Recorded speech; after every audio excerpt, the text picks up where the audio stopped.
Et si je vous disais que le racisme est aussi une histoire d'amour? Bonjour à tous, j'espère que vous allez bien.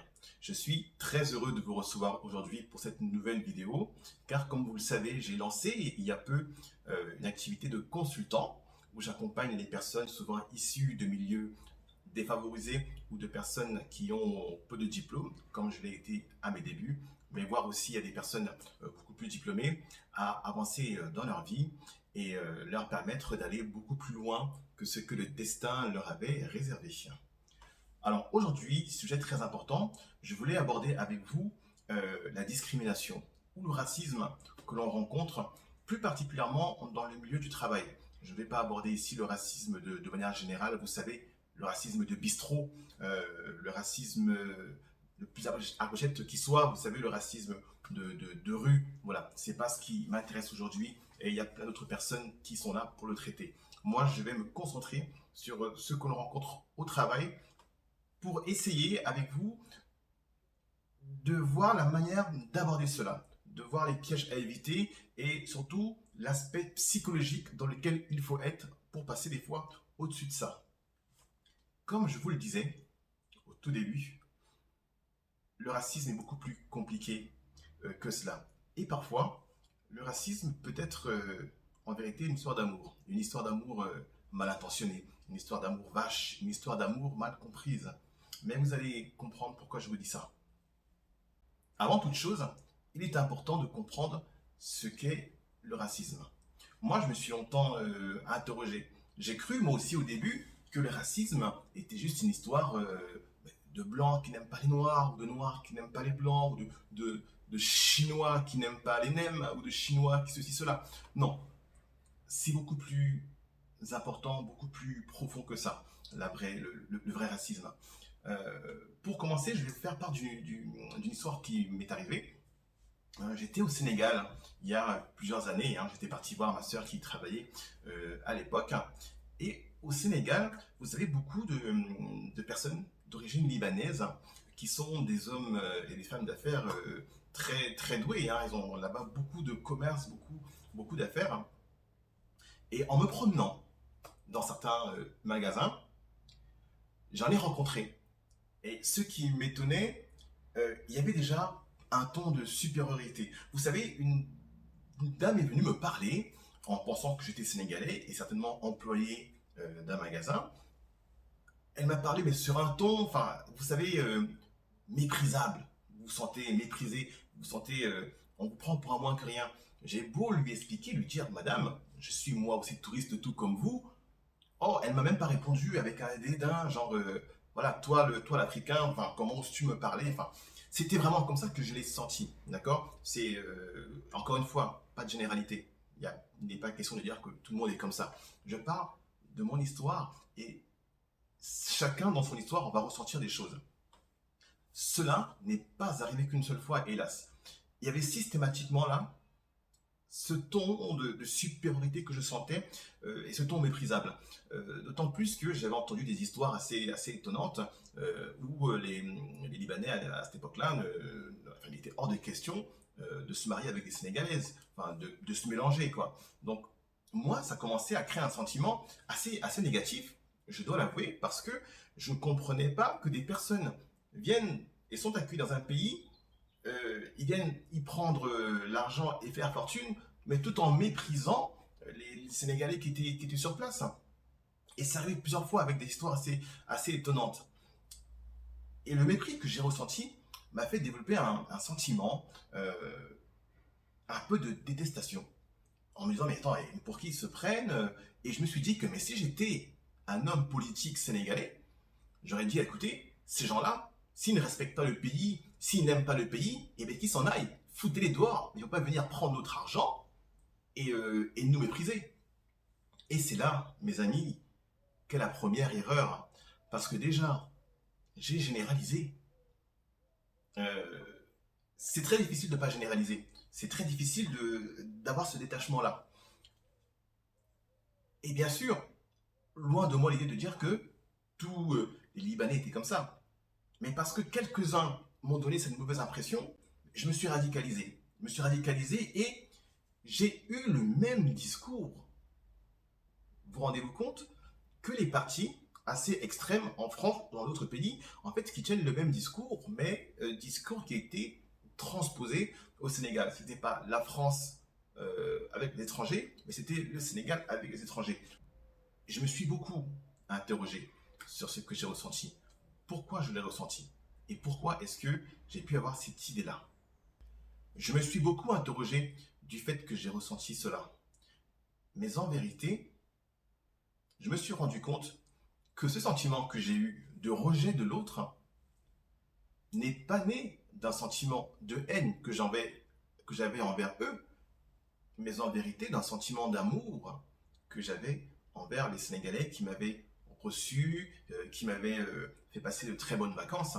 Donc c'est pour ça que je vous disais que des fois le racisme, en fait, il n'est pas né de la haine. Contrairement à ce qu'on croit, qu'une personne qui est dite raciste est une personne haineuse qui est née avec des dents et tout ça, des dents longues, vampires. Non, non. Euh, c'est parfois le fait de vouloir protéger des gens qu'on aime, de vouloir protéger un village, de vouloir protéger un pays, de vouloir protéger une maison, de vouloir protéger son propre enfant contre ce qui nous paraît inconnu. Le vrai racisme, en vérité, c'est la peur de l'autre. Et la peur de l'autre, elle vient d'où? De la méconnaissance de ce dernier. De ce fait-là, j'ai justement commencé après à voir le racisme autrement, en comprenant que le racisme était beaucoup plus profond que ça, et que quelque part, tour à tour, celui qui est victime du racisme peut devenir lui-même un raciste à son tour, ou peut avoir des idées extrêmes. Dans le monde du travail, en vérité, une personne dite raciste n'est pas forcément une personne qui n'aime pas les Noirs ou les Arabes ou les Chinois ou toute autre communauté que ça. En vérité, c'est une personne qui en a peur. Qui en a peur par rapport à tout ce qu'elle entend sur cette population. Qui en a peur par rapport à tout ce qu'elle croit savoir sur telle ou telle population. En se disant que peut-être que l'Africain étant ceci, si j'en recrute un, ça va pas avancer. L'Antillais étant lent et zouker, ah, mais dans mon entreprise, si c'est pour avoir quelqu'un de lent, ça ne m'intéresse pas. Et ainsi de suite. Et donc finalement, beaucoup seront sélectionnés ou ne sont pas sélectionnés justement sur des critères de ce type-là, sur de l'impression, sur du je crois savoir comment ils sont alors qu'ils ne connaissent pas. Et c'est ça qui pose problème. Et donc oui, c'est la peur de l'image qu'on diffuse à longueur de temps. J'insiste bien sur ce mot-là, la peur de l'image qu'on diffuse à longueur de temps. La vérité, je crois, se trouve quelque part du côté des médias, qui, je pense, volontairement ou involontairement, entretiennent par ces reportages souvent à charge, ces reportages souvent à montrer souvent que les faces négatives d'une population ou d'une autre, vont venir créer chez ceux qui regardent le reportage en longueur de temps ce sentiment de rejet.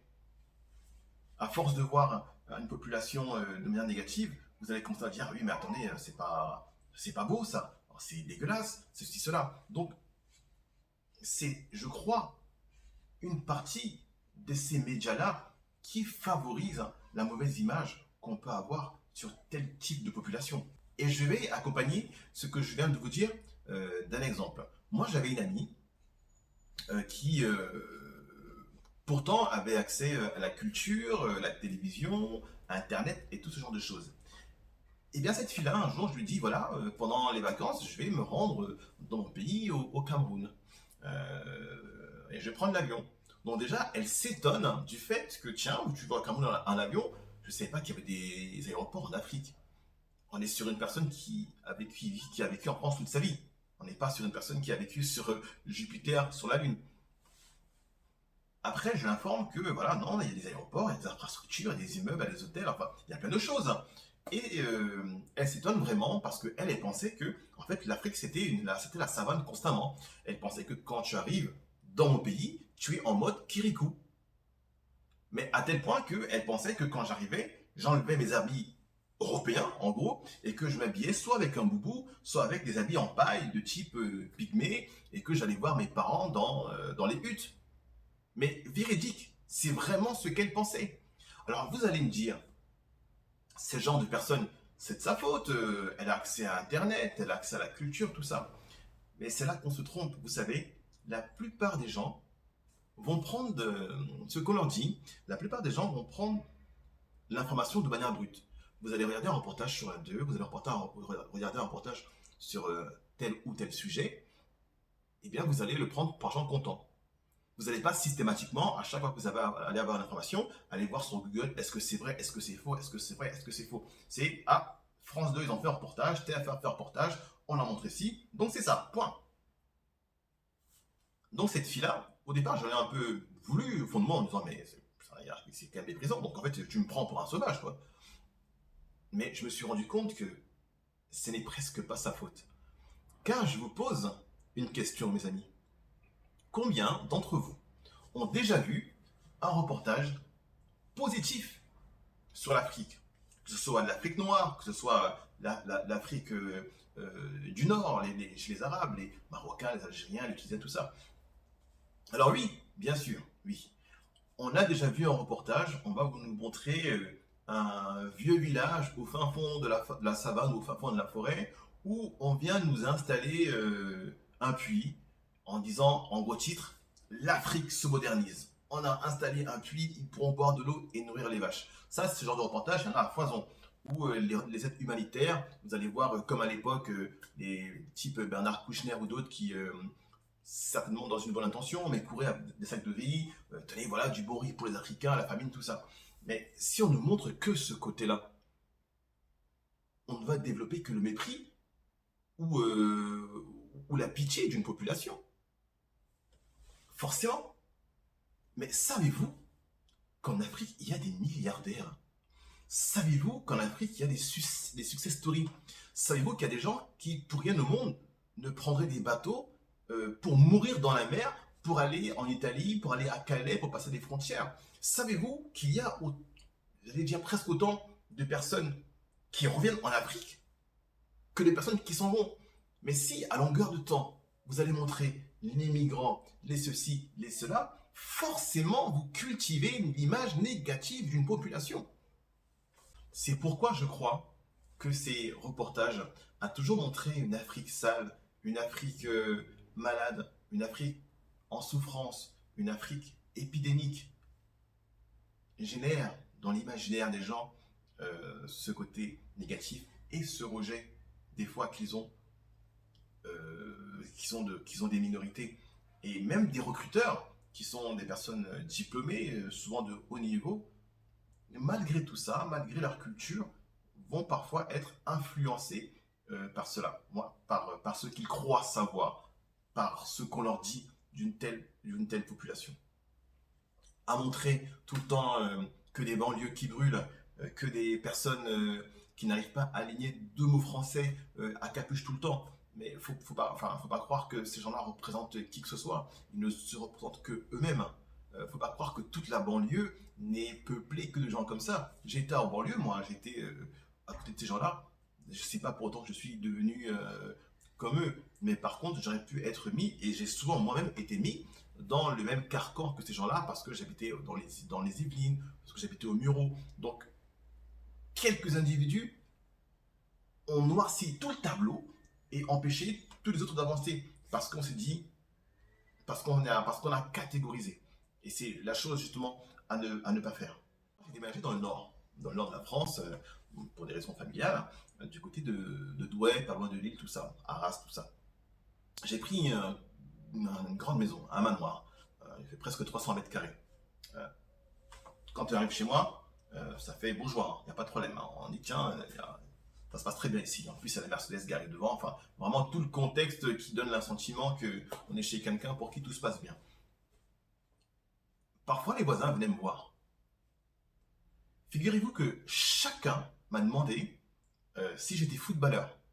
Parce que je suis black, je suis un peu jeune, alors, bien que j'ai 40 ans, mais vous savez, nous les blacks, on n'a pas que de défauts, on n'a pas on a la chance de vieillir un peu plus doucement que la moyenne. Donc c'est pour ça que même à 40 ans, on peut en faire 30 ou 35. C'est aussi un avantage. On a le droit d'avoir ça. Je le garde pour moi. Donc, pour poursuivre avec mon exemple, tous les voisins s'interrogeaient en gros, mais c'est qui ce black qui a cette maison-là? Non mais c'est vraiment ça, on va pas se cacher. C'était la question que les gens se posaient. Parce qu'en plus, c'est des maisons qu'on a à partir de 50 ans, quand on a déjà bien bossé. Et ils m'ont tous demandé, est-ce que je suis footballeur? Est-ce que je suis boxeur? Est-ce que je suis chanteur? On m'a même demandé si c'était un foyer pour jeunes. Ben, il y a une grosse maison, il y a un black, à mon avis, il fait la sécurité dans cette maison-là. Ça, on m'a demandé, alors, demandé, sans parler des personnes qui ont dû se dire, à mon avis, celui-là, trafiquant de drogue. Oh, c'est sûr, ça sent la drogue déjà. Personne, je dis bien, personne ne m'a juste demandé, Olivier, qu'est-ce que tu fais dans la vie? J'ai répondu, je suis juste cadre dans une grosse boîte. Je suis cadre, donc automatiquement avec un niveau de salaire qui correspond à la possibilité d'avoir ce genre de maison. Parce que dans l'esprit des gens, ils n'ont été tellement pas habitués à voir un Africain avoir ce type de maison que personne ne s'est dit qu'en fait il avait cette maison parce qu'il bossait. J'ai connu hein, le racisme, vous savez, le vrai racisme, voilà, qui n'est pas le racisme du travail, vous savez, le racisme de qu'entrer pour un travail, avant même que tu sois arrivé, tu es déjà éliminé parce qu'on t'a vu. J'ai connu ça, donc je sais ce que c'est. J'ai connu le racisme en boîte de nuit. Vous arrivez avec votre frère et puis on vous regarde, on vous dit allez, non, non, c'est complet. Bon, c'est complet. Tu te baisses son côté, il y en a qui rentrent. Alors tu comprends pas trop, c'est complet, c'est pas complet. Non, non, mais c'est complet, mais lui, c'est lui, machin, machin. Donc, les 50 personnes qui sont arrivées après moi, vous avez tous, ils étaient tous ou soit invités, soit c'était le fils du patron, soit machin, soit machin, soit machin. Je connais cette haine-là de vouloir revenir dans la boîte avec une batte de baseball et tout fracasser. Je l'ai vécu, mais j'essaie de passer au-dessus. J'essaie de ne pas faire que tous mes échecs ne soient le fruit que de ça. C'est ça qui est important. C'est aussi un message que je voudrais pouvoir faire passer. C'est pour cela que dans le monde du travail, même si vous avez un recruteur qui est distant avec vous et qui vous paraît ne pas apprécier les minorités, montrez-lui simplement que vous aimez son entreprise. Lui en lui-même, c'est pas grave, vous n'allez pas forcément travailler avec ce monsieur-là. Montrez-lui que vous aimez son entreprise, que vous aimez la même chose que lui, que vous êtes quelqu'un de bien, tout simplement. Et s'il n'est pas con, il saura que votre présence sera bénéfique. Parce que, je vous ai dit, c'est parfois une histoire d'amour. Si il a le sentiment que vous allez aimer et défendre la même chose que lui, il voudra des gens qui aiment son entreprise. Et c'est là toute la différence. Montrez que vous aimez l'entreprise de ce monsieur-là. Montrez que vous la connaissez. Préparez votre entretien. Préparez un historique. Vous venez, vous savez qui, quoi, où, comment. Montrez-lui que vous aimez sa boîte presque plus que lui-même. Et déjà, vous verrez, il y aura une grosse différence. Je vois toutes les manifestations qu'il y a. Et moi, très honnêtement, si chaque manifestation peut faire avancer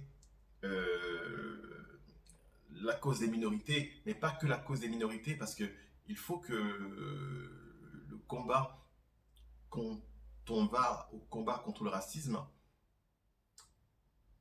soit aussi un combat général. Pour les blacks, pour les rebeux, mais pour tout le monde. D'accord?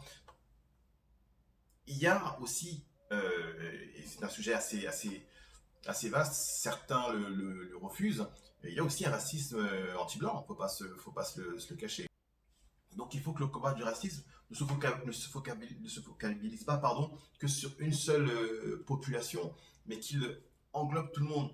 Parce que le côté versatile de ça, c'est que à force de ne dénoncer qu'un seul type de racisme, en fait vous allez créer peut-être aussi parfois encore plus de racisme, encore plus de... Les gens vont se radicaliser. Et vous savez, on va pouvoir faire tout ce qu'on veut, dire que voilà, le racisme, on n'a plus de droit, on n'a plus si. Une personne qui est raciste ou une personne qui a des idées préconçues, il pourra se taire. mais il ne sera pas pour autant moins raciste demain. Et il y aura ce, ce- ce côté amer, ce côté sous-marin du racisme, où c'est pas pour autant, vous n'entendrez plus au téléphone des gens dire ouais, j'ai pas de blague. Mais au recrutement, il n'y aura pas de blague quand même. Tout simplement. Parce que même si on fait taire quelqu'un, vous ne ferez jamais taire ses idées. Alors, faites-lui changer ses idées. Faites-lui changer sa manière de voir. Et c'est important justement dans le monde du travail de pouvoir avancer pour la simple et bonne raison que un seul homme issu d'une homme ou femme bien sûr, issu d'une minorité qui est bien placée dans une entreprise fera avancer la cause plus que 100 000 manifestants.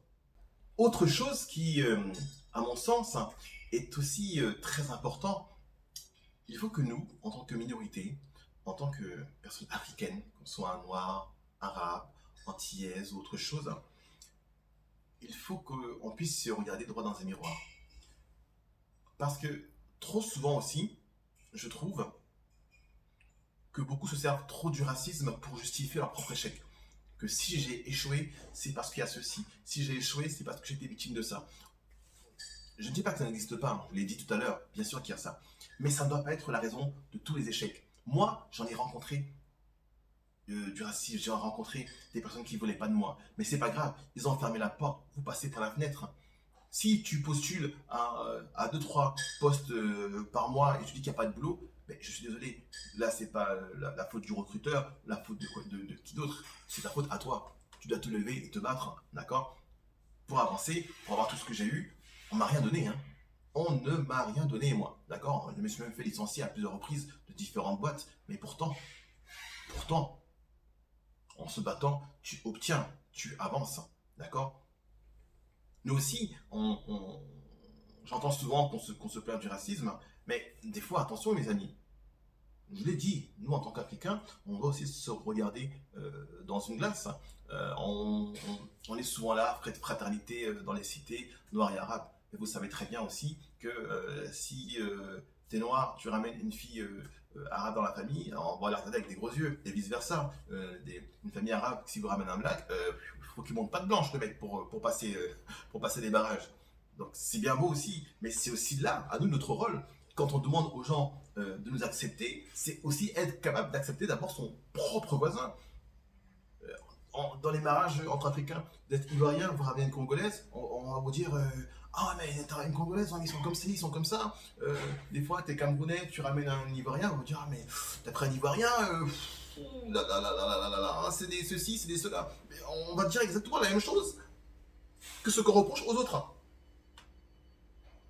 Donc soyons nous-mêmes des vrais frères et sœurs unis, et après, allons dénoncer les autres.